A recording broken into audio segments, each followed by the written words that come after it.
I fear not only will this technology dissolve democracy in a cesspool of misinformation and distrust in public institutions, it will also rob us of the final thing that kept humanity special after we lost faith in a creator, which is our ability to create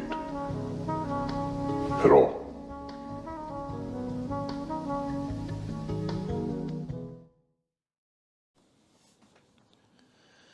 Use the AI, it's alright, it's alright. I'll never use the AI, it's not right, it's not right.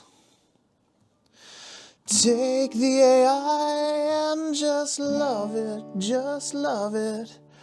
I hate the AI, so just shove it.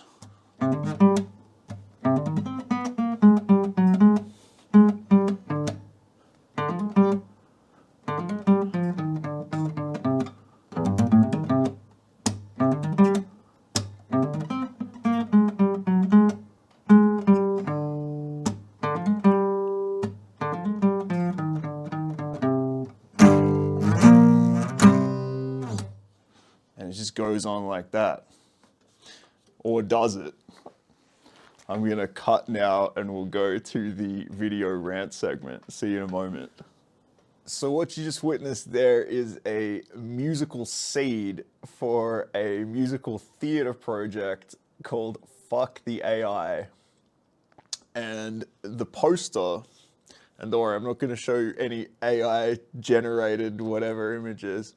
The poster is going to be split in two halves, and it's going to be on one half, there's going to be a guy being depicted tastefully making love to a beautiful sex robot. And then on the other side, there's going to be another guy less tastefully depicted smashing a sex robot up with a hammer, right? Fuck the AI. Double meaning. And the story is that there are a pair of identical twins who are together considered to be polymaths par excellence. They are so incredibly good at revolutionizing things. They've made great applications, software applications, video games, music. They are just, it's like everything they touch turns to gold, right?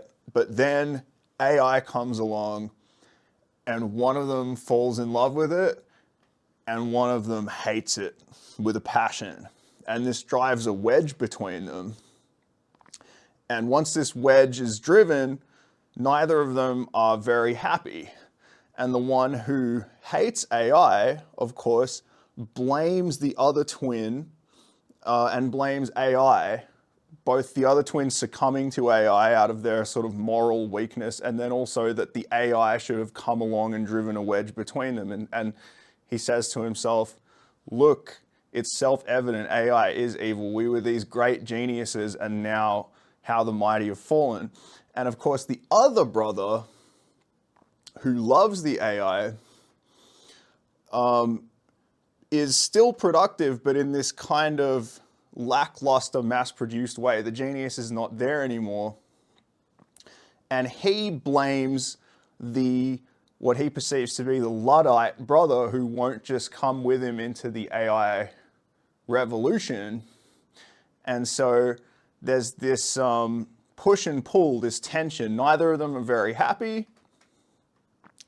And they both blame each other. But of course, the one who loves the AI doesn't blame the AI, whereas the one who hates the AI does blame the AI. Okay? Now, this is a seed.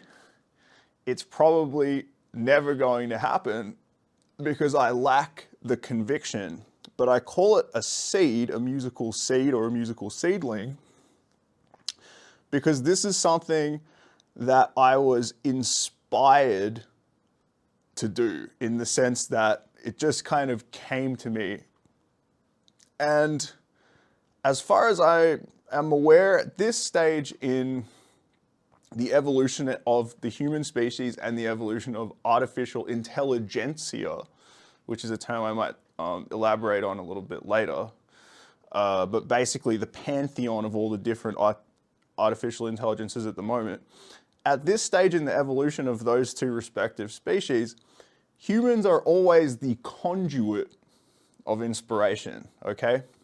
Now, unlike a normal seed, a normal seed, classically, you need only put it in the appropriate fertile soil and water it, and it will begin to grow, okay? And it's arguable that if you're a canny investor and have a considerable amount of money at your disposal, that you can grow your seeds of inspiration in that way by simply hiring the right people, putting all the right infrastructure in place, and then just letting that seed organically grow into whatever it's going to be, right? Whether that's a company or a business or a video game or whatever it's going to be. If you're an indie artist, you don't have that luxury, right? You normally don't have a lot of money. You have probably also not an infinite amount of time, because even though you're probably a hardcore, which I respect, even though you're probably saying, I'm going to do this by hook or by crook, I don't care if I go broke, I don't care how much my social status takes a hit, I'm just going to do this art thing. Even if that's the case, you're still, time is still moving inexorably, right? And you start to hit up on certain limits. You know, number one, it's just that you have a limited lifetime as a human being. But once you start getting into your 30s, 40s, 50s, and on, having no money becomes less and less cute, and then it starts to actually feel like existential risk, right? As health, as your health might begin to deteriorate, etc., which can happen at any time, right? So if you don't have a lot of money and you're an indie artist, growing that seed, whether it's a musical seed or God forbid, a video game or something like that, you basically need all the help you can get, because you have to build everything yourself or with a small team. And even a small team seems to be a tall order for a lot of people, because if you're an indie artist, the chances are you've sort of refused to incorporate for a variety of reasons, and that could be because of your own vision, or it could just be because of your own antisocial tendencies, right? Or some combination of those two things. Now you're in this situation where it's like, it's going to be a lot of work to make any given one of your ideas happen. And then you have to seriously think, like, do I want to do X, Y, or Z? Like in my case with this musical theater project, right? That would take years to get off the ground. It would probably take me a year to finish just the creative work. And then going from there, like, would I bother doing that? And the answer to me is no, it's not on my priorities, right? Like, it might end up being a bonus track on an album, and it might be fun for me to stream like exactly how long it would take and all the process that I would have to go through to turn that fun little excerpt you heard that I wrote in about 15 minutes. You know, it probably to flip that into like a commercially viable product is probably going to take me like 15 hours of work, right? And I will need help from other people. But I'm on the low end of time commitment with that, right? And because let's say you do want to make a video game, holy shit. And I know people, and probably some of them are watching this video, hello. I know people who are trying to make video games basically by themselves, right? And I know that there are a few heroes like out in the ether who have done that, and they just kind of buckled down for 10 years, working 12 hours a day, and they made like a really good video game. But there's two elements to it that make that such a challenging thing. Firstly is just the sheer amount of resources you have to pour into it that we've talked about. But also there's the pressure that you put on yourself to, it's like, if I'm gonna spend 10 years making a video game, it better fucking be good, right? And then every single thing that you think, every decision you have to consider, you're like, is this a really fucking good decision or just a good decision? And that's enough pressure to break most people, right? Again, if you're a 5-year-old it doesn't seem to matter that much. But if you're a 50-year-old committing to a 10-year-long project, it's like, man, this better be good, right? And these people, the indie types that I'm talking to, right? You, hopefully, not necessarily, you might not be, you might just be watching this video for shits and gigs, and I still think you get something out of it. But if you are one of these indie people, I find there's a proclivity to hate the AI that's coming through, right? And you're saying call it out when you see it, boycott it. You're taking this kind of political view of it, and it's a conservative view, to be frank with you. And I'm saying that because I know a lot of you consider yourself progressives, and what I'll say to that is progressivism always turns into conservatism. It's just a matter of time, right? And we don't have to go into that right now. But the point that I'm trying to make is that you, like me, we dug our heels in somewhere along the line that we were going to do this art thing by hook or by crook, and I respect that. But that habit of digging one's heels in is coming through here in trying to psychologically reconcile your position with this new technology. And for a lot of people, it's your only chance of really making some of your dreams happen, okay? Especially if you have been at this for 10, 20 years, 30 years, and still you don't really feel like you've made that much progress. This is your chance. I'm not saying use AI to do everything and like put, mass produce AI slot, blah, blah, blah. I understand, I have these conversations with people. I understand the vitriol, and I understand it's going to leak onto me now. And, maybe you've already disliked the video, or you'll probably dislike it by the end. I accept that. And I think that's a bit of personal growth for me, in the sense that I'm a people-pleasing person. It hurts me to see the number of dislikes some of my videos get, but ultimately, I'm actually making this video for the people who are probably going to dislike it, as crazy as that sounds. So if that's you, I would just encourage you to keep listening for a little bit longer. Here's a thought experiment for you, okay? Imagine that you, at whatever age you fell in love with your indie thing. I'm picking on game devs here because I know that it's a monumental task that they're undertaking. It's an impossibly challenging task to create a really great video game basically by yourself. But imagine at what age, imagine the age you were when you fell in love with the idea that that's what you wanted to do, right? You probably played a great video game, or in my case, you listened to a great song. Like for me, it was Stairway to Heaven by Led Zeppelin. And I remember that the guitar solo came through and it just blew my mind. My friend was like, look, just keep listening. You have to listen to the whole song. And then when the guitar solo happens, it's going to change your mind about things. And he was right. It totally changed my whole life, right? That probably happened to you somewhere along the line. At that point, you hadn't even thought about AI. AI didn't even occur to you, and you probably didn't even think about how you could practically achieve what you were trying to achieve with your own vision, right? Maybe you didn't even have a vision yet.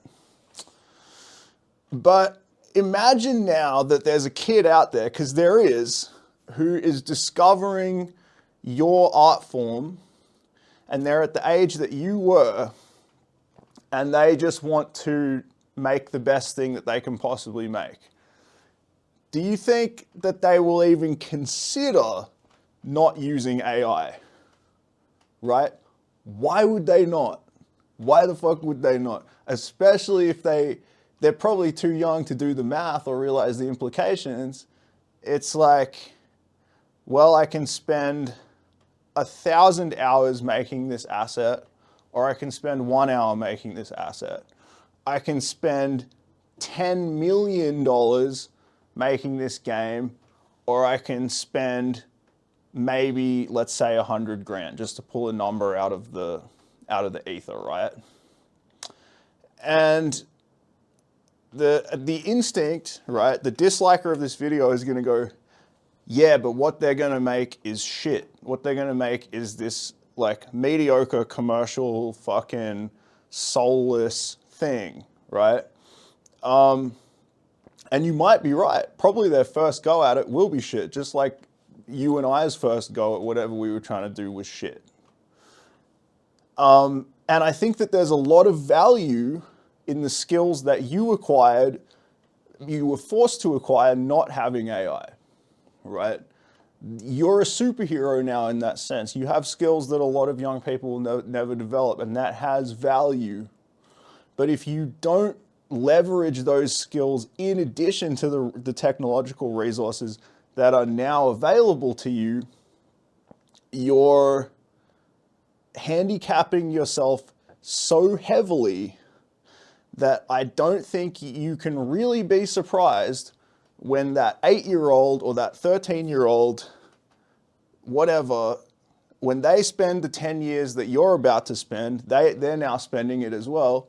When they have a genuinely better product than you, genuinely better album, genuinely better video game, it's not slop. You could call it slop, you can be mad about it, right? But when, you know, push comes to shove and they win the Grammy, you know, and, you know, they're getting interviewed by Zane Lowe, and he says, wow, man, that's fucking genius. Like, what you did is fucking genius. I don't want you to for it to only dawn on you then that it really is genius, because humans are the only conduit of inspiration. So if someone makes a work of genius using AI, they are the ones that did it. I'm sorry. They did it. And if you didn't do something yet, then you didn't do it yet, right? And it's that simple. And so I would say if you're at this point where a lot of people are, where they say, I'm not even gonna use it, and every time I see it, I'm gonna call it out, and I don't even wanna look at it, I don't wanna think about it, I don't even wanna be friends with people who, and I certainly don't wanna work with artists who are using this stuff in their workflow. Well, here's the problem, okay? The first problem is what I've just outlined to you there. You're at a major disadvantage. But the problem that I think a lot of people aren't foreseeing is twofold. Firstly, the quantum leaps are happening hard and fast. If you're betting against the AI becoming indistinguishable from human work, then what you're doing is betting against human ingenuity. It's a very unwise bet, okay? You can only... I have theories about how to stop or halt the progress of AI, but it involves, you know, doing stuff that you shouldn't be doing as a citizen. Let's put it that way. So let's say if things remain on their track, on the status quo, you're not going to be able to call out AI soon because you just won't be able to tell. It'll be like if you know how with like fake Magic the Gathering cards now, they're so good, you have to use a jeweler's loop to see these like tiny 3 little red dots. That's going to be how hard it is to tell the difference between human work and AI. And they're going to start this is a big one, guys. They're going to start integrating it into all of the software soon, because everybody, right, like because I'm a musician, right? Sometimes I'll program drums because I'm a mediocre drummer. So I'll program drums just to get a feel of how they're going to be, because I have a good friend who is a genius level drummer who he can play drums for me, but while I'm arranging, I need to, you know, just put a basic drum beat out there.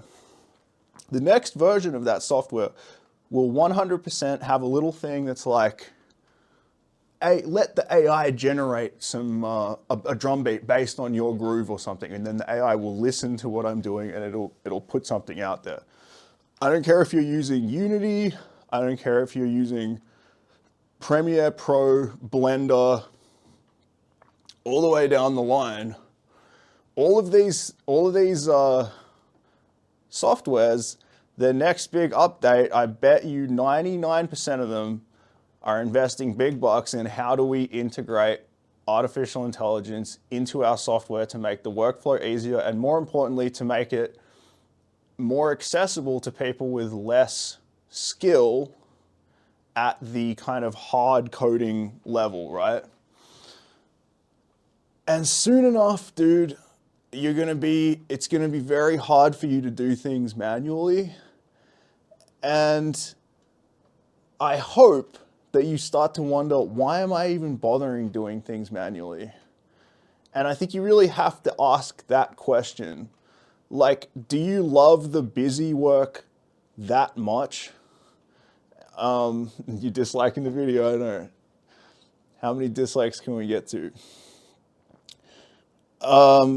Is that all I want to say about it? Yeah, it's not a war against the machines, because I know that's what you think it is. That's what some of you think it is. That's what I sometimes fall into the trap of thinking it is as well, because I'm in the same thing, right? I'm working on an album. This album might not be done for a year. If I'm really stalling, it might take 2 years. In 2 years, I know that Suno AI and probably by then a dozen other music generation algorithms will be able to create music that is basically indistinguishable from at least what's playing on the radio. But it's not a war against the machines, because it's always humans doing this stuff. A human gives it a prompt, and then a human looks through 100 outputs in that prompt, decides if it's a bad prompt, edits that prompt until it's good enough, and then when there's 100 outputs, only one is good, and the AI has no idea which out of those 100 is the good one. It doesn't have that vision, it doesn't have that inspiration. They have to do that, and that good one will not be perfect, so then they have to edit it. So when we talk about competing with AI, you're not competing with AI. It's not the Terminator, it's not Skynet. It's somebody who's willing to use it. That's who you're competing with. And if they have a mind as brilliant as yours, okay, don't insult them. Don't insult their intelligence. If they have a mind as brilliant as yours, and they're willing to use it, and you're not willing to use it, they will have their product to market much faster than yours. And the argument that, oh, but my product will be better, just won't hold water for much longer. Maybe it does now, but I think you have to use this time that we have, and it's not a whole lot of time, to get good at the basics of generative AI.